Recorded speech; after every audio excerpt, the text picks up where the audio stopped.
1829, Switzerland. They build a church over the mass grave of 200 children, the Valais Foundation Pact.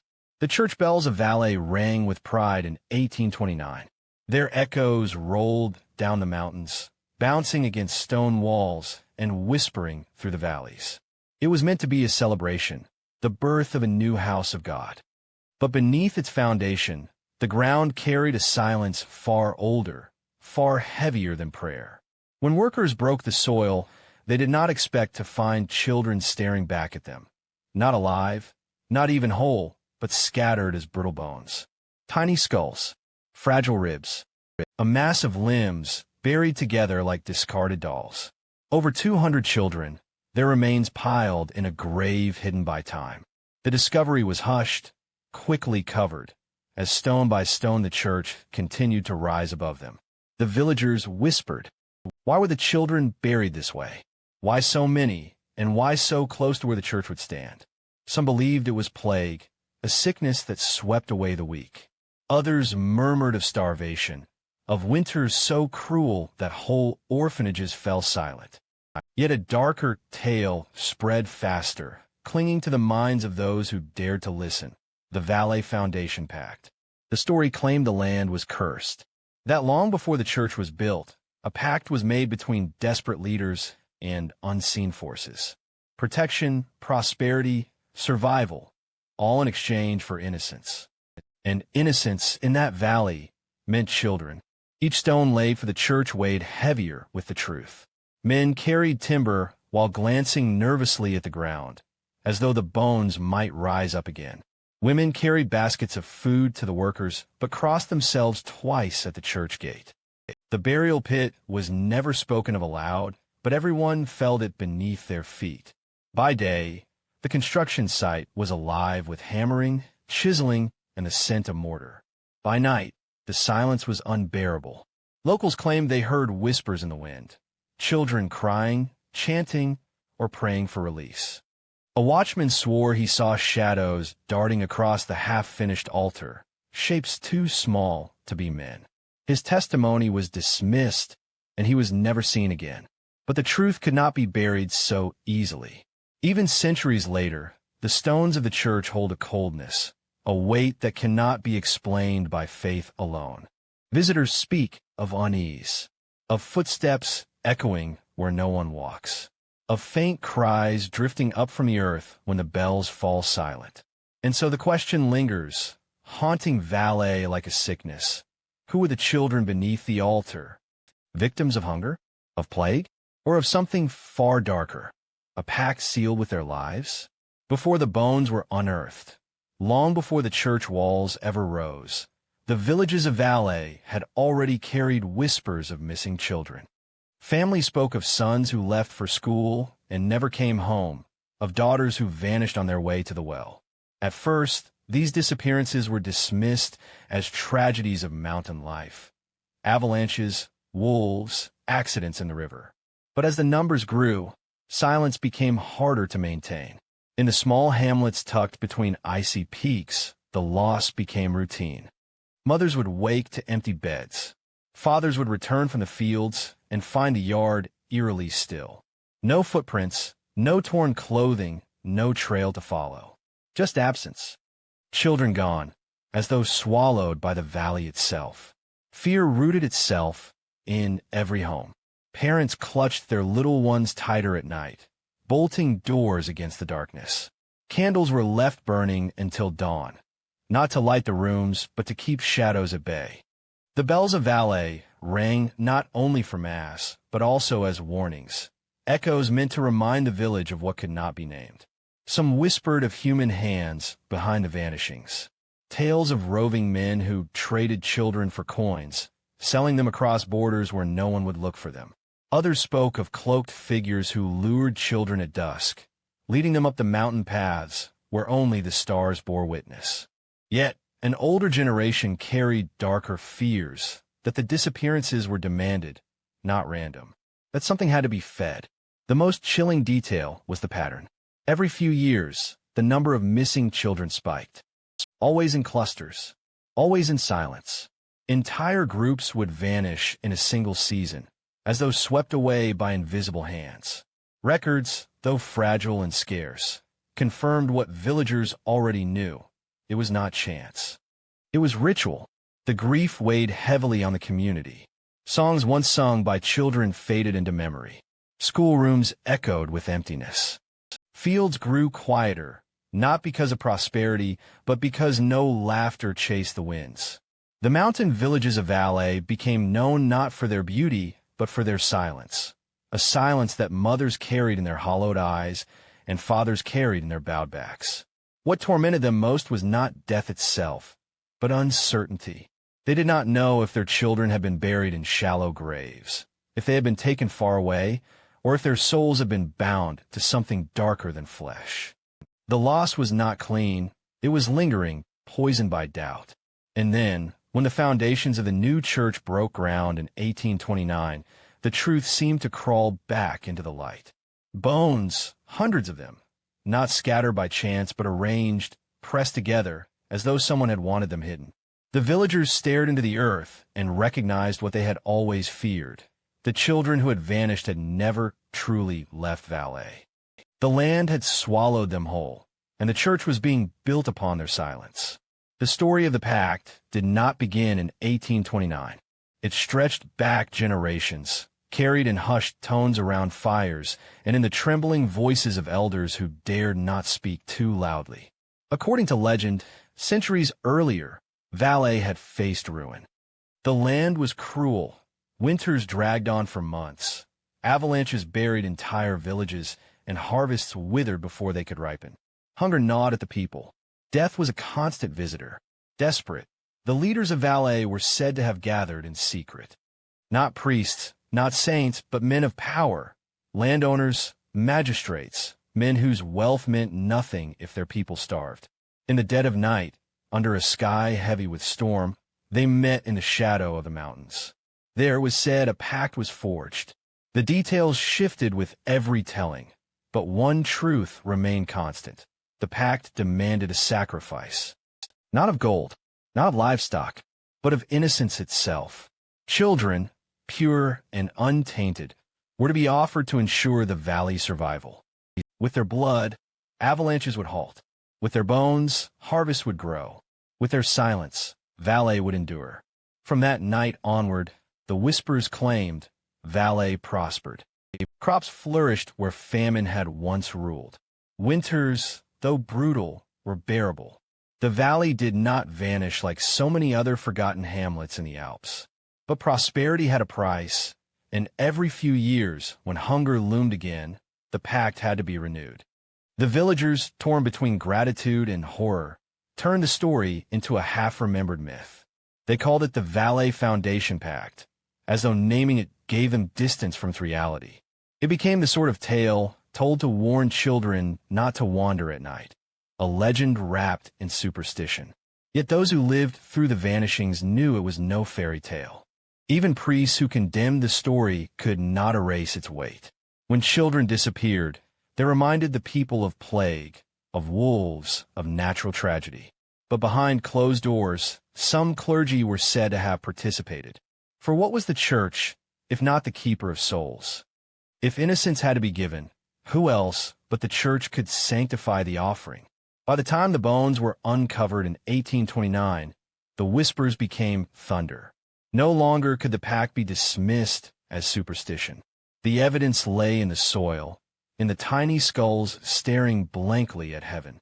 Villagers remembered the legends their grandparents told, and suddenly every word seemed true. The church that rose above the mass grave became not just a house of God, but a monument to betrayal. Its foundation was no longer stone and mortar, but the weight of a curse. The bells that rang from its tower carried not salvation, but a reminder of the price once paid. And the question lingered, gnawing at the valley's silence. Was the pact truly broken, or did its shadow still demand payment? The mountains around Valais had always been quiet. Snow muffled sound, rivers carried voices away, and the wind scattered words across the peaks. But after the vanishings, after the bones beneath the church, the silence became unbearable. It was not peace, it was absence. Houses once alive with children's laughter grew hollow. Doors remained closed, shutters drawn. Nights in the villages felt longer, darker, as though the stars themselves had turned away. Families gathered around fires without speaking. Meals were eaten in near silence, interrupted only by the creak of old wood or the hiss of burning logs. That silence weighed most heavily on mothers. Some still left a small portion of bread at the table, waiting for children who would never return. Others walked to the edge of the forest at dusk, calling names into the void, their voices swallowed by the trees. Fathers buried themselves in work, but their shoulders stooped lower with each passing year, carrying a grief they could not speak. The children who remained grew up with warnings etched into their minds. Do not wander near the rivers. Do not climb the mountain paths at night. Do not follow strangers, even if they promise sweets or warmth. Fear became their bedtime lullaby, replacing the gentle songs their mothers once sang. The church bells, meant to call the faithful, became symbols of dread. Each toll reminded the people of what lay beneath the altar. Some refused to enter, praying instead at home or in the open fields. Others forced themselves to kneel inside the church, whispering not prayers of devotion, but pleas for mercy, that the curse would not take more. Travelers who passed through Valais noticed the stillness. They wrote of villages that seemed frozen in grief, of children who rarely played in the streets, of women whose eyes carried storms. They sensed that something lingered in the valley, something unseen, unspoken, but alive. The silence became a language of its own, a shared burden. No one asked too many questions, for fear of stirring shadows best left undisturbed. But the absence of words did not ease the weight. It only deepened the mystery, allowing fear to root itself deeper in the soil. On winter nights, when snow pressed against the rooftops and firewood grew scarce, the silence turned suffocating. Villagers spoke of hearing faint noises, the sound of children weeping, carried on the wind. A mother swore she heard tiny footsteps across her attic floor. A farmer claimed he saw figures standing in the snow outside his barn, watching but never moving. Each account was dismissed, explained away as imagination, grief, or fatigue. Yet no one truly doubted. They knew the silence was not empty. It was full of cries, secrets, and guilt buried beneath the earth. And so, the villages of Valais endured, not by forgetting, but by refusing to speak. For in their silence lay both their fear and their punishment. The story passed down in Valais tells of one night, darker than the rest. It was the winter of a year when the rivers ran high, when snowmelt swelled the valleys and storms pressed down on the mountains like an iron weight. That was the night the orphanage was swallowed. The building stood at the edge of a riverbank, a plain structure of stone and timber, home to dozens of children whose parents had been lost to sickness, war, or famine. For years, the orphanage was their shelter against the cruelty of the mountains. But the storm showed no mercy. On that night, the river burst its banks. Water rushed into the valley with a roar that shook the earth. Doors splintered, windows shattered, and the flood poured into the orphanage halls. Children screamed in the dark as icy water filled their beds. The caretakers tried to carry them to higher ground, but the current was merciless.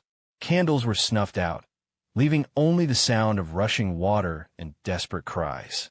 Some say the building collapsed, timbers breaking like bones as the walls gave way. Others claim the floodwaters rose too fast, trapping everyone inside. By dawn, the orphanage was gone. Its foundation was nothing but mud and debris. Bodies were never properly recovered, swept downstream, buried in silt, or lost in the valley. Yet the villagers spoke differently. To them, the flood was not chance. It was payment. They whispered that the pact had demanded another offering, and the orphanage was chosen. Some believed the caretakers had been warned but silenced. Others believed the priests had led prayers not to God, but to the same dark promise that had haunted Valais for centuries. What lingered afterward was not just grief, but suspicion. Families wondered if the flood was natural or if hands had opened the river's path. If the children's screams had been heard not only by the living, but by something beneath the earth, waiting. For years after, villagers swore the site of the orphanage was cursed. Grass would not grow there, and animals refused to graze nearby. Travelers reported hearing children's laughter where no children lived, or spotting figures darting between shadows when the river swelled.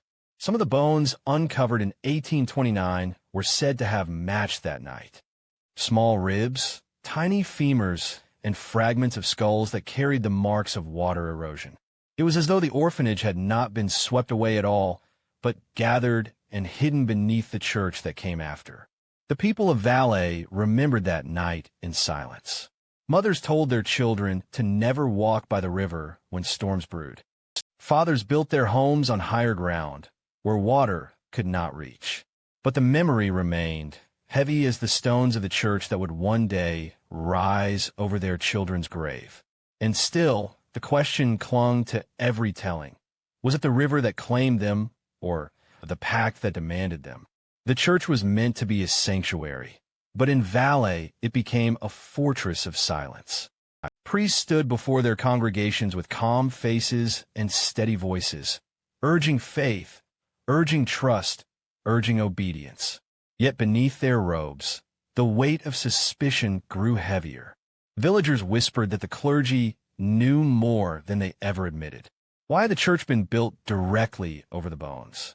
Why was the discovery of the mass grave hushed so quickly, buried beneath mortar and stone? Some claimed the priests had been the very architects of silence, that they had ordered the pit covered, the remains hidden, and the bells rung to drown out grief. The power of the church in the 1800s was absolute.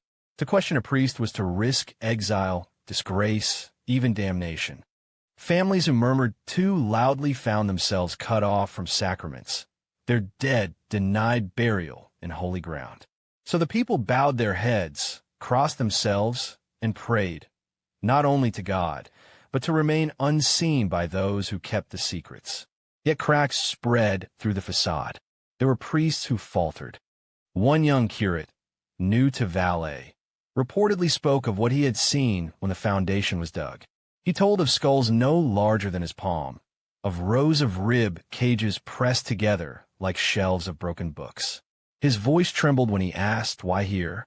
Days later, he vanished from the parish, transferred suddenly and without explanation. His name was never spoken again. The elders remembered older stories. That priest had once walked the mountains at night, carrying candles not for prayer, but for ritual. That bells had been rung at midnight, not for mass, but for something far older, darker.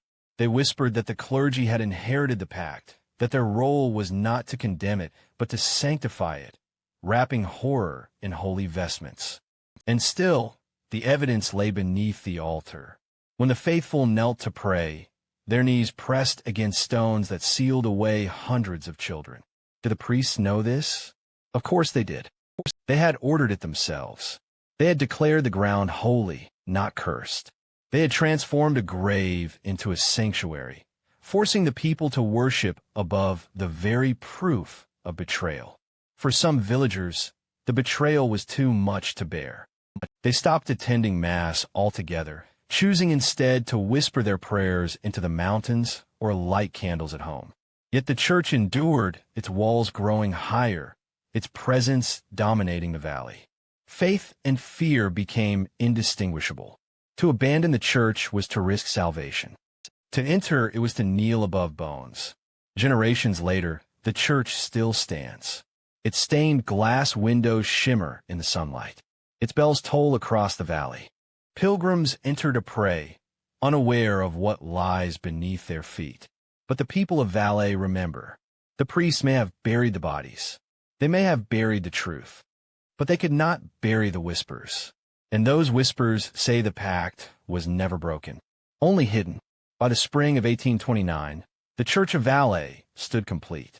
Its spire pierced the sky, its bells rang proudly, and its stone walls gleamed with the promise of salvation. To outsiders, it was a triumph, a sign that the valley, so long plagued by famine and grief, had finally risen into grace. But the villagers who lived in its shadow knew better. They knew what had been sealed into its foundations. Each stone was laid over silence. Each hymn echoed over bones. The altar itself stood above the pit, where children's remains were pressed together in the earth. The church was not born of holiness. It was built upon death. At first, the people tried to believe. They filled the pews, they sang the hymns, they bent their knees in prayer. But the air inside was heavy. Cold drafts curled along the aisles, even in summer. Shadows lingered near the altar, flickering at the edge of candlelight. The devout claimed it was nothing, tricks of wind and stone. Yet mothers felt it most. When they entered, their skin prickled, their hearts raced, as though the children they had lost were calling from beneath the floor. Stories grew quickly. A choir boy fainted during Mass, his face pale as he swore he'd heard crying beneath the organ's hymn. A farmer's wife claimed her infant would not stop screaming when carried into the church, though he was calm the moment she crossed back outside. Another woman swore she saw wet footprints on the stone floor, too small to belong to any man. The priests denied it all. They spoke of superstition, of the devil's tricks. Yet even they could not ignore the strange occurrences. Candles blew out during sermons. Crucifixes fell from the walls without cause. On stormy nights, the bells tolled by themselves, though no rope was pulled. The villagers began to call it the church that rose from the dead. To them, it was not a sanctuary but a mausoleum, a monument that breathed with the restless cries of children denied a proper burial. Some families avoided it entirely, choosing to kneel in their homes, lighting candles not for saints but for the little ones they knew lay beneath the stone. Still, the church remained. Its power grew. Weddings were performed, funerals held, baptisms blessed. The people had no choice but to endure it, to live beneath its shadow. But they never shook the feeling that their worship rose into the air only to fall back into the soil, absorbed by the bones below. Even now, visitors to Valais speak of the chill inside the church. They step across its threshold and feel the weight of silence pressing against their chest. Some leave quickly, unable to bear it. Others linger, curious, but leave with questions they cannot explain. The church was built to bring faith. Instead, it became a keeper of secrets, a house not of God, but of the dead. Even after the mass grave was hidden, even after the church walls rose, the mothers of Valais carried a grief that no priest, no pact, no silence could bury. Their arms felt forever empty. Their dreams were haunted by the sound of footsteps that should have filled their homes. They searched, not openly, that was too dangerous, but quietly in the shadows of the mountains. At dawn, when the valley still slept, women walked the forest edges, leaving crumbs of bread or scraps of cloth, as if hoping their children might find a way back. At dusk, some lit candles along riverbanks, praying the flames would guide lost souls home. Generations of mothers passed down these rituals. They whispered names into the night, refusing to let memory die. Some claimed to feel small hands brush against theirs in dreams. Others swore their children spoke to them through the cries of the wind. These mothers were dismissed as mad, their grief ridiculed, but they did not stop. They could not stop. Stories tell of women who ventured into the mountains alone, carrying lanterns through snowstorms, searching for graves that had never been marked. Some never returned. Their absence became another silence folded into Valais, another ghost layered onto the valley's grief. One tale speaks of a mother who, years after her son vanished, walked barefoot across the snow to the church doors. She knelt at the threshold, clawing at the stones with bleeding fingers, screaming his name until her voice broke.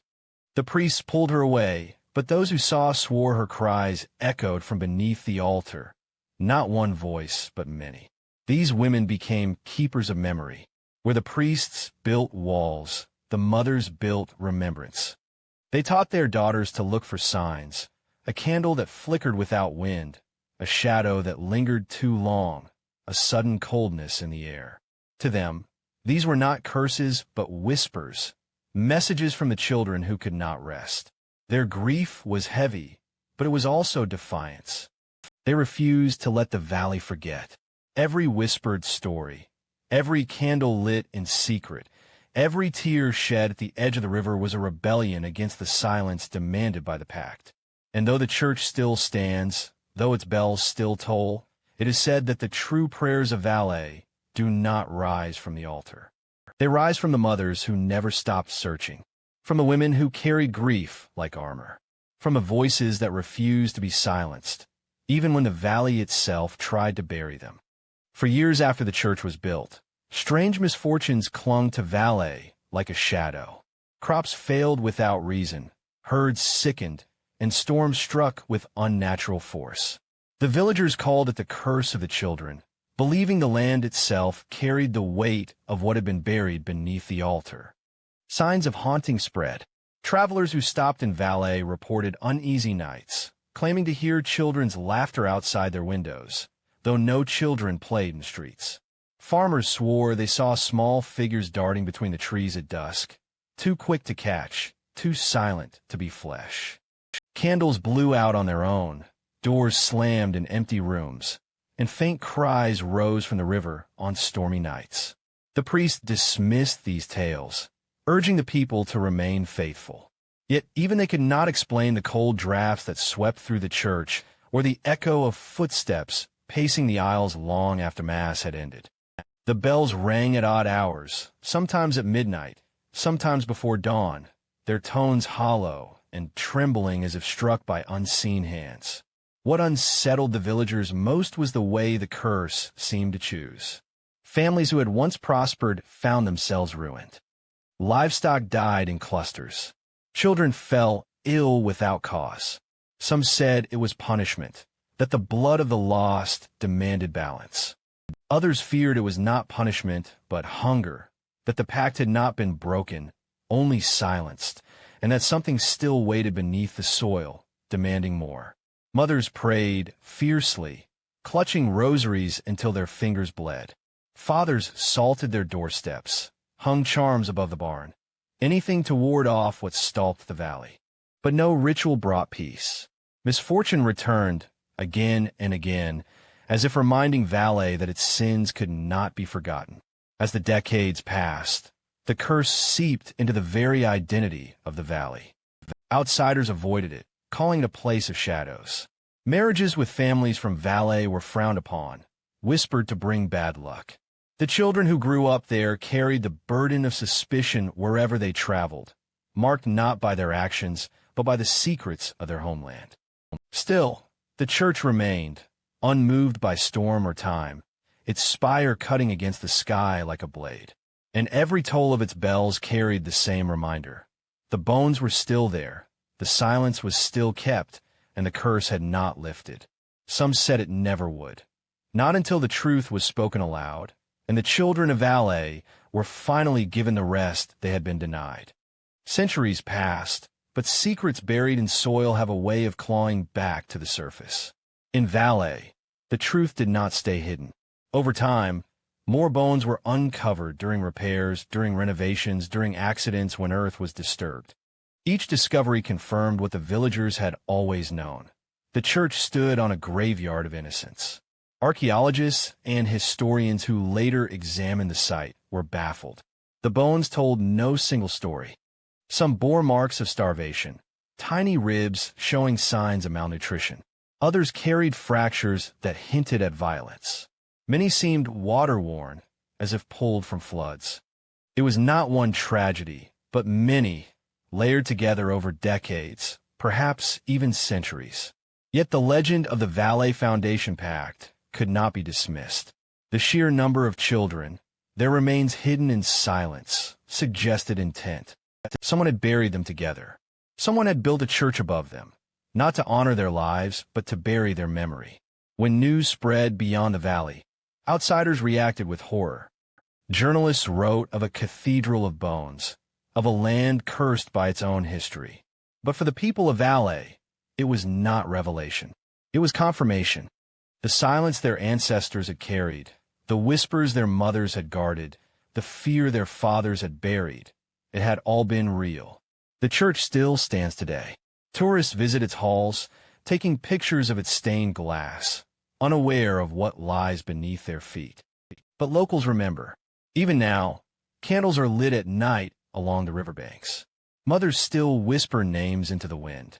The pact is not spoken of openly, yet it lives in every shadow, every silence, every toll of the bell. The truth, once unearthed, could not undo the past. The children would never return. The graves would never empty. But the story endures, passed down from voice to voice, generation to generation. And perhaps that is the only justice left for Valais, that the silence is broken, and the world now knows what the mountains try to keep buried.